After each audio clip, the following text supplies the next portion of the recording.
Hi sa inyong lahat! Isang natatanging pagbubuod ng pelikula na handog ng Tagalog Cinecaps, kung saan tatalakayin ko ang Exodus, Gods and Kings, isang action drama na pelikula. May mga spoiler dito. Nagsisimula ang pelikula kay Paraon, Seti, at sa kanyang mga subordinate na tinatalakay ang pagdating ng kanilang mga kaaway. Sinusuri ng pari ang mga lamang loob ng isang pato at inihayag ang isang propesiya na ang isang tao ay maliligtas sa digmaan at magiging isang pinuno. Ang general ng Egyptian royal family, si Moses, at Prinsipe Ramses ay naghahanda para sa pag-atake. Pinaalis sila ni Seti sa palasyo at sinundan nila ang kanilang landas patungong Kadesh. Inutusan ni Ramses ang division ng kanilang batalyon malapit sa Kadesh at kinuha ang general. Ang mga Hittite, isang tribo na may isang panday, ay naghahanda para sa pag-atake ng mga sundalong Egyptian. Naghahanda sila gamit ang mga kalasag, kabayo, espada, at sibat. Sinenyasan ni Ramses ang kanyang mga tauhan na maglunsad ng isang pag-atake na tinatarget ang mga Hittite gamit ang mga arrow at naging dahilan upang sila ay mabuwag. Nagiging marahas ang enkwentro na may mga metal na nagbabanggaan at mga hiyawan ng sakit. Nahulog si Ramses mula sa kanyang sinakyan na naging sanhi ng pag-atake sa kanya ng isang Hittite na sundalo. Iniligtas siya ni Moses sa pamamagitan ng isang sibat. Habang nagiging mapanganib ang enkwentro, inutusan ni Moses ang kanyang mga tauhan na umatras at dalhin si Ramses. Iniwan nila ang Kadesh habang nananatiling nakikipaglaban sa mga Hittite. Si Moses at ang kanyang mga kasama ay tinatanggap sa Memphis, kung saan hiniling sa kanya ni Seti na iulat ang kanilang mga pakikipagtagpo sa mga Hittite. Inamin ni Moses ang pagliligtas sa buhay ni Ramses at pinuri siya ni Seti. Sina Seti, Moses, at Ramses ay nakikinig sa isang lecture tungkol sa kanilang mga kaaway. Si Seti ay sumabad at hiniling kay Ramses na muling sabihin ang mga pahayag ng tagapagsalita, ngunit nagkibit-balikat si Ramses. Ipinaalam ng pari kay Paraon ang tungkol sa mga inalipin sa Pitom, habang si Seti ay nagpadala kay Ramses upang makipagkita sa Viceroy. Si Ramses ay nag-alinlangan, sa halip, sinunod ni Moses ang utos ng kanyang ama. Bumisita si Moses sa Pitom upang saksihan ang gawain ng mga inalipin na tao sa paglikha ng mga pyramid at kastilyo na nagbibigay ng kaginhawahan sa Viceroy. Nakilala niya si Viceroy Higep na humihingi ng kontrol sa mga tropa, ngunit hindi nagustuhan ni Moses ang kanyang ideya. Inanyayahan ni Moses si Higep na makipagkita sa mga tao. Ini-evaluate niya ang mga alipin sa paligid ng Pitom na nasaksihan ang kanilang pagiging masipag. Pinipigilan niya si Joshua na parusahan at ang mga matatandang grupo na pinaghihinalaan niyang magdudulot ng rebelyon.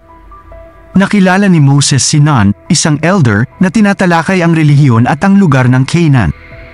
Hiniling niya sa isang sundalo na mangolekta ng mga pangalan para magamit sa hinaharap. Si Moses ay pinigilan ni Joshua upang ihatid ang mensahe.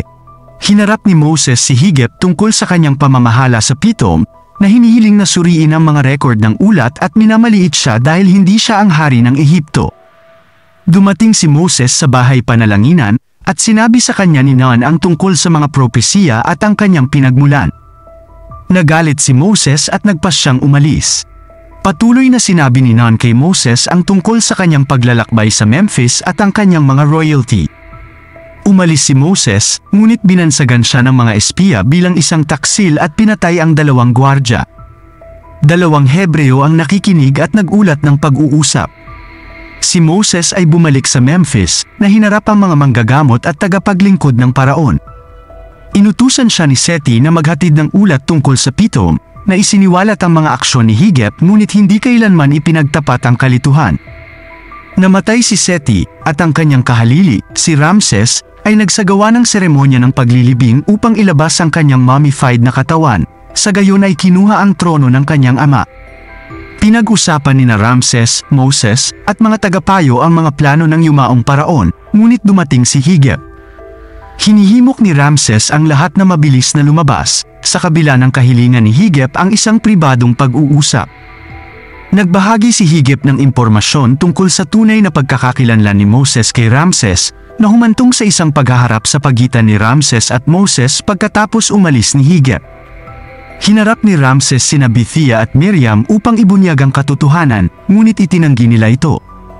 Tinatawag ni Ramses si Miriam, ang di umano'y kapatid ni Moses, at nagbanta na puputulin ang kanyang braso kapag nagbabahagi siya ng maling impormasyon. Natuklasan ni Ramses ang pagkakakilanlan ni Moses at ipinadala siya sa bilangguan. Ang kanyang ina ay nag-utos sa kamatayan ni Moses, ngunit siya ay ipinatapon. Hinahangad ni Moses na makausap sina Bithia at Miriam na umamin sa makatotohanang mga paratang tungkol sa kanyang pagkakakilanlan at binigyan siya ng pulseras mula sa kanyang pagkabata. Si Moses, na nakikipagpunyagi sa disyerto, ay natagpuan ang kanyang espada na nakatago sa likod ng kanyang kabayo. Matapos mamatay ang kanyang kabayo, huminto siya at humarap sa dalawang kaaway na nagtangkang pumatay sa kanya, ngunit binaligtad ni Moses ang pangyayari. Si Moses ay namagitan upang paalisin ang isang lalaking nangingibabaw sa isang grupo ng mga babae na kumukuha ng tubig. Ipinakita ang kanyang espada, na humantong sa pag-atras ng mga lalaki at pagpapadala ng kanilang mga kambing palayo. Inanyayahan ni Zipporah si Moses sa kanilang pamayanan, ngunit tinanong siya ng kanyang ama na si Jethro, na tinanggihan niya. Sa halip, sina Moses at Zipporah ay bumuo ng isang romantikong relasyon na humahantong sa pag-aasawa. Pagkalipas ng 9 na taon, inutusan ni Ramses ang kanyang mga tauhan na itayo ang kanyang libingan at palasyo, na kinasasangkutan ng mga alipin sa Memphis, na hindi pinapansin ang mga potensyal na problema. Pinag-usapan ni Moses at Gershom ang bundok ng Diyos, ngunit ang mga paniniwala ni Moses ay nakalilito kay Gershom.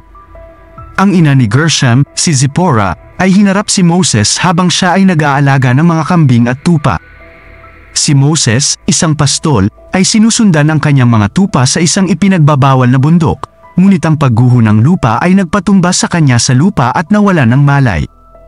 Nagising si Moses, may narinig siyang tumatawag sa kanyang pangalan, at nakita niya ang isang nasusunog na puno sa malapit. Isang batang nagngangalang Malak ang humiling sa kanya na maging general para sa kanyang mga tao. Nagising si Moses at ibinahagi ang kanyang mga karanasan sa isang bundok bago hinampas ng bagyo.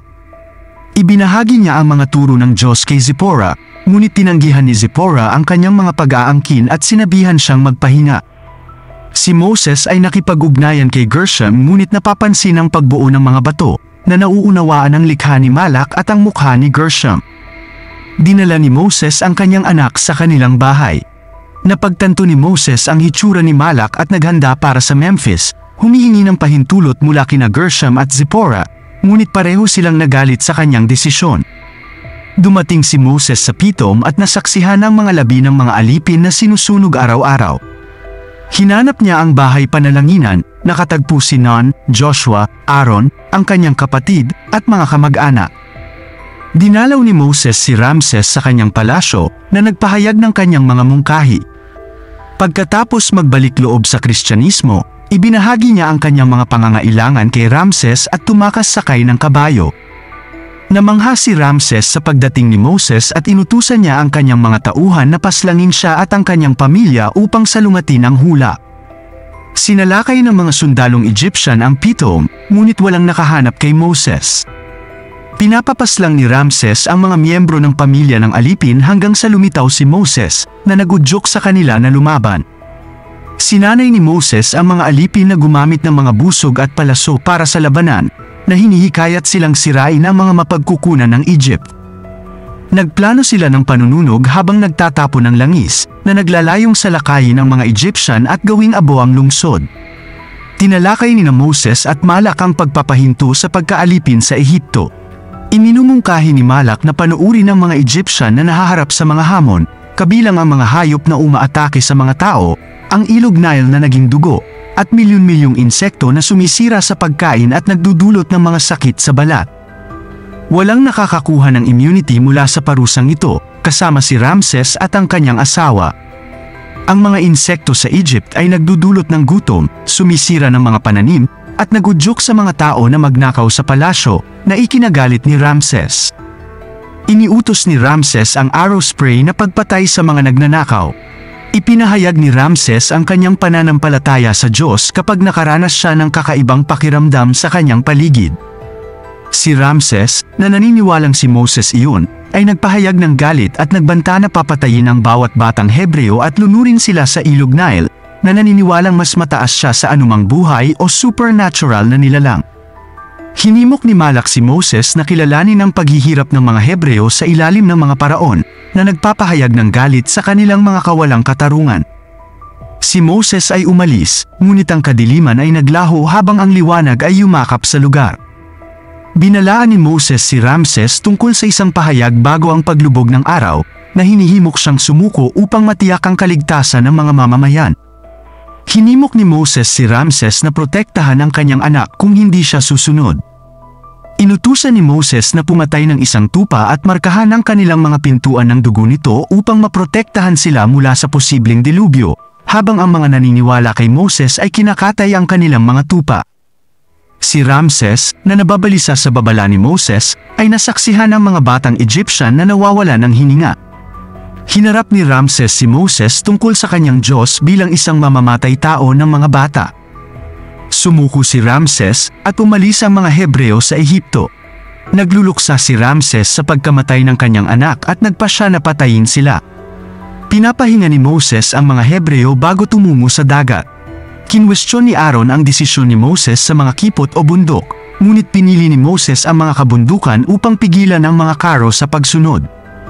Humingi si Moses ng tulong kay Malak sa paghahanap ng kanilang destinasyon, ngunit walang tugon at sa halip ay inutusan niya silang magpatuloy sa pagtawid sa mga bundok. Natuklasan ng grupo ni Ramses ang ruta ng pagtakas ng mga Hebreo, ngunit nawala ng direksyon si Moses at nadismaya.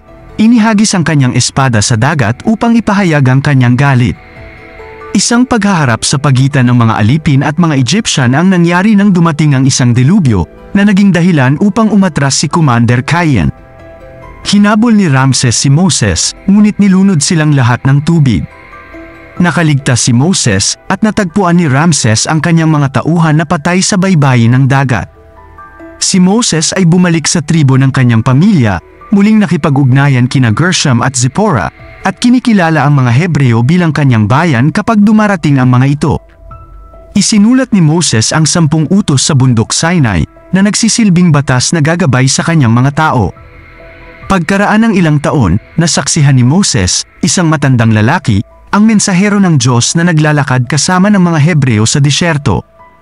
Nakaka-excite malaman guys ang inyong opinyon sa pelikulang ito. Ibahagi nyo ito sa comment section sa ibaba. At kung nagustuhan nyo ang aking video, pakipindutin ang like at mag-subscribe para sa mas marami pang video. Kita-kits sa susunod.